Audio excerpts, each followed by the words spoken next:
മഴത്തൊരു മുമ്പേട്ട് നാളത്തെ വിശേഷത്തിലേക്ക് എല്ലാവർക്കും സ്വാഗതം. അങ്ങനെ ശിവശങ്കരൻ രാവിലെ തന്നെ ബാലചന്ദ്രനെ വിളിക്കുന്നുണ്ട്. ബാലചന്ദ്ര, നീ അവിടെ ഇല്ലേ? ഞാൻ വരുന്ന വിവരം നിന്നെ ഒന്ന് ഓർമ്മിപ്പിക്കാൻ വേണ്ടിയാണ് ഞാൻ വിളിച്ചത്. ഇതുടനെ തന്നെ ബാലചന്ദ്രൻ പറയുന്നുണ്ട്, അതിനെന്താ, നിങ്ങൾ എപ്പോൾ വേണമെങ്കിലും വന്നോ, നിങ്ങൾ പേടിച്ചിട്ട് ഞാൻ എവിടെയും ഓടിപ്പോവാനൊന്നും പോകുന്നില്ല, നിങ്ങളെയും കാത്തിട്ടാണ് ഞാൻ ഇവിടെ ഇരിക്കുന്നത്. ഞങ്ങളൊരു 10-9 പേരുണ്ടെന്ന് പറയുന്നുമ്പോൾ ബാലചന്ദ്രൻ പറയുന്നുണ്ട്, അതിനെന്താ, നിങ്ങൾ ഒരു 10-25 പേരെങ്കിലും പ്രതീക്ഷിച്ചിട്ടായിരിക്കുന്നത്, നിങ്ങൾക്ക് എപ്പോൾ വേണമെങ്കിലും ഇങ്ങോട്ടേക്ക് വരാമെന്ന് പറഞ്ഞ് ബാലചന്ദ്രൻ കോള് കട്ട് ചെയ്യുന്നുണ്ട്. ഇതേ സമയം രേവതിക്കുട്ടിയും ഗ്രേസി അമ്മയും മാമച്ചായനും ഒക്കെ നമ്മുടെ അലീനയെ കൊണ്ടുപോകാനായിട്ട് ഇങ്ങോട്ടേക്ക് വരുന്നുണ്ട്. അലീനയെ രേവതിക്കുട്ടിയുടെ വീട്ടിലേക്ക് തനിച്ചു വിടാൻ ബാലചന്ദ്രന് ഒരു പേടി. അക്കാര്യം രേവതിക്കുട്ടിക്ക് മനസ്സിലാവുന്നുണ്ട്. അങ്ങനെ രേവതിക്കുട്ടി പറഞ്ഞതനുസരിച്ച് അവർ 3 പേരും കൂടെ അലീനയെ വിളിക്കാനായി അങ്ങോട്ടേക്ക് ചെല്ലുവാണ്. ഇതിനിടയിൽ ഇങ്ങനെ നമ്മുടെ അലീനെ ഇങ്ങനെ റൂട്ട് അറിയാൻ വേണ്ടി ഇങ്ങനെ വിളിച്ചുകൊണ്ടിരിക്കുന്നൊക്കെ ഉണ്ട് നമ്മുടെ രേവതിക്കുട്ടി. അപ്പോഴേക്കും അലീന ചെന്ന് ബാലചന്ദ്രൻ്റെ അടുത്തേക്ക് ചെല്ലുവാണ്. അച്ഛാ, രേവതിക്കുട്ടി വരുന്നുണ്ട് കേട്ടോ, ഇന്നല്ലേ ഞാൻ പോകുന്നത്.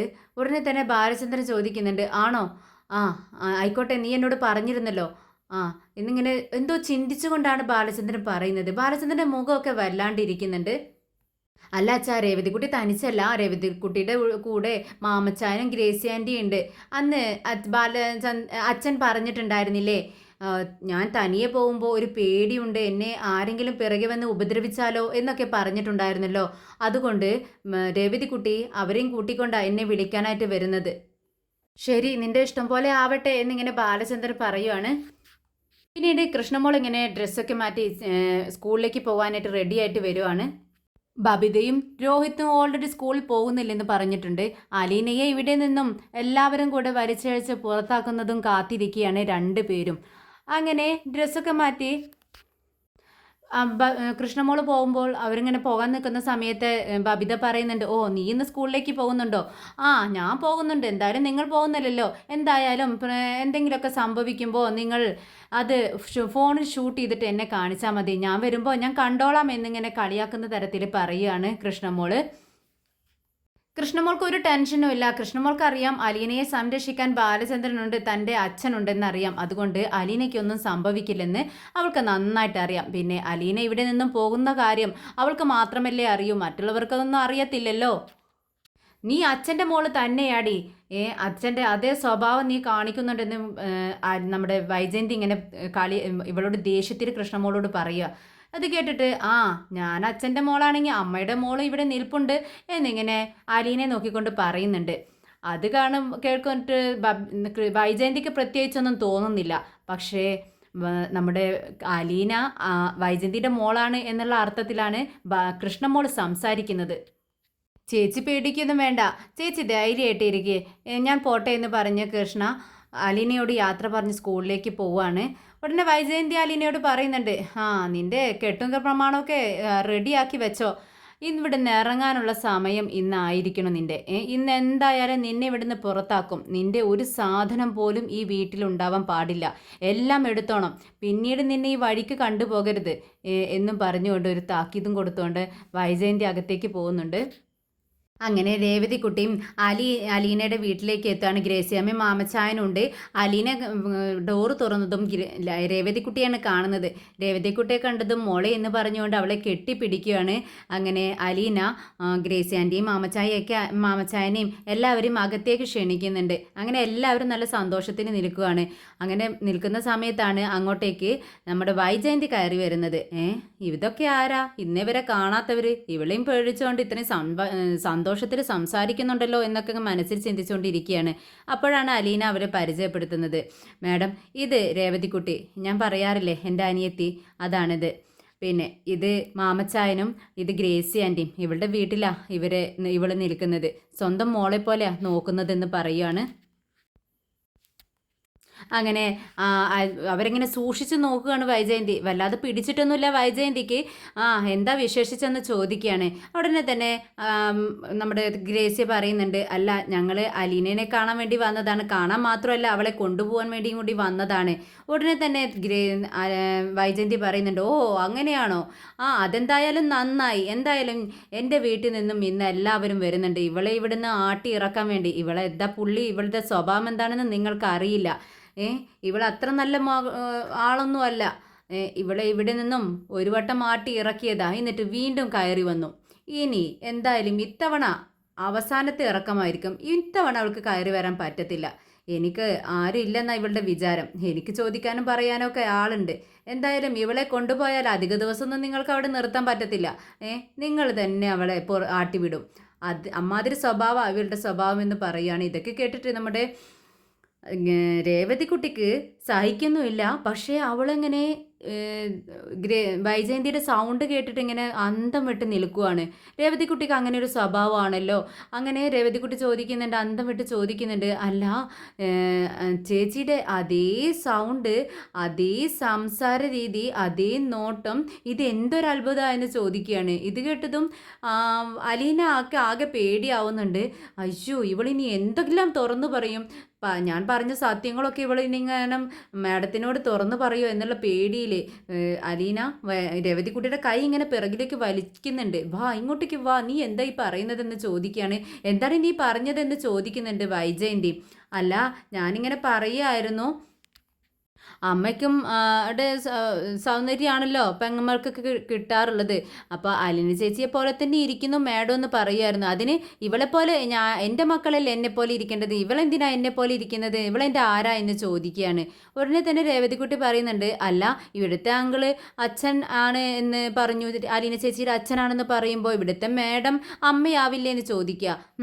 അമ്മയാണ് പോലും. ഞാനിവളുടെ അമ്മയൊന്നുമല്ല, ഒരു കാലത്തും ഞാൻ ഇവളുടെ അമ്മയാവത്തില്ല. അതെങ്ങനെ ആവാനാ? അമ്മയാവണമെങ്കിലേ രക്തബന്ധം വേണം. എൻ്റെ മക്കൾക്ക് അതുണ്ട്. അതുകൊണ്ടാണ് എൻ്റെ മക്കൾ മാത്രമേയാണ്, രക്തബന്ധമുള്ള മക്കൾ മാത്രമേയാണ് എൻ്റെ മക്കളാവത്തുള്ളൂ. ഇവളെൻ്റെ ആരുമല്ല, എവിടുന്നോ കയറി വന്നവള്, അനാഥ.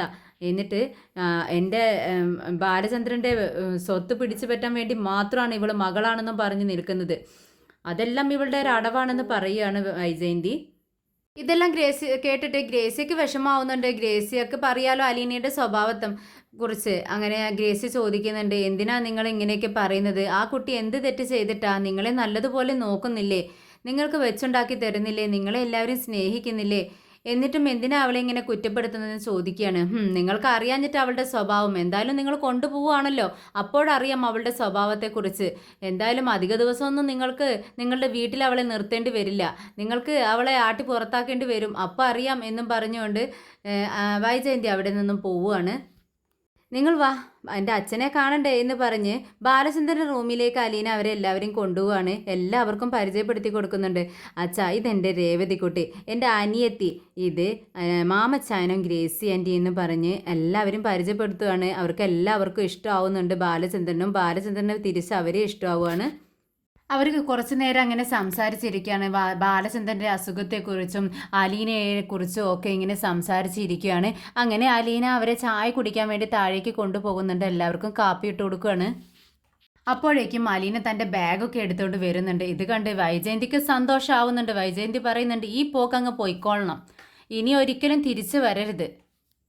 ഈ തീരുമാനം നിനക്ക് കുറച്ച് മുൻപ് എടുക്കാമായിരുന്നല്ലോ, എങ്കിൽ നിന്റെ പ്രഷർ എനിക്ക് കുറക്കാമായിരുന്നു എന്ന് പറയുന്നുണ്ട് വൈജയന്തി. അപ്പോഴേക്കും കോളിംഗ് ബെൽ അടിക്കുന്ന സൗണ്ട് കേൾക്കുന്നുണ്ട്. മുകളിൽ നിന്നും ബാലചന്ദ്രൻ അലീനയെ വിളിക്കുന്നതാണ്. അത് കേട്ട് അവൾ മുകളിലേക്ക് പോകാൻ തുടങ്ങുമ്പോൾ വൈജയന്തി തടയുന്നുണ്ട്. ഇനി എന്തിനാ നീ മുകളിലേക്ക് കയറി പോകുന്നത്? പോവാനായിട്ട് ഇറങ്ങിയതല്ലേ, ആ വഴിക്കങ്ങ് പോ, ഇനി അങ്ങോട്ടേക്ക് കയറേണ്ട ആവശ്യമില്ല എന്ന് പറയുകയാണ്. അപ്പോൾ ബാലചന്ദ്രനും ഗ്രേസിയും മാമച്ചായനൊക്കെ പറയുന്നുണ്ട്, അവൾ യാത്ര പറഞ്ഞിട്ട് വന്നോട്ടെ, എന്തായാലും പോവാനായിട്ട് ഇറങ്ങിയതല്ലേ, ഇനി നിങ്ങൾക്ക് അവളെ കൊണ്ടൊരു ശല്യം ഉണ്ടാവില്ലല്ലോ എന്നൊക്കെ ഇങ്ങനെ പറയുകയാണ്. അലീന മുകളിലേക്ക് കയറി ചെല്ലുവാണ്. അങ്ങനെ അലീനയുടെ ഡ്രസ്സ് ചേഞ്ച് ചെയ്തതൊക്കെ കണ്ട് അടിമുടി ഇങ്ങനെ നോക്കുന്നുണ്ട് ബാലചന്ദ്രൻ. എന്നിട്ട് ചോദിക്കുന്നുണ്ട്, അല്ല അലീനെ, നീ പോവാനായിട്ട് റെഡിയായോ? ആ അച്ഛാ, ഞാൻ അച്ഛനോട് പറഞ്ഞിട്ടുണ്ടായിരുന്നില്ലേ പോകണമെന്നുള്ളത്.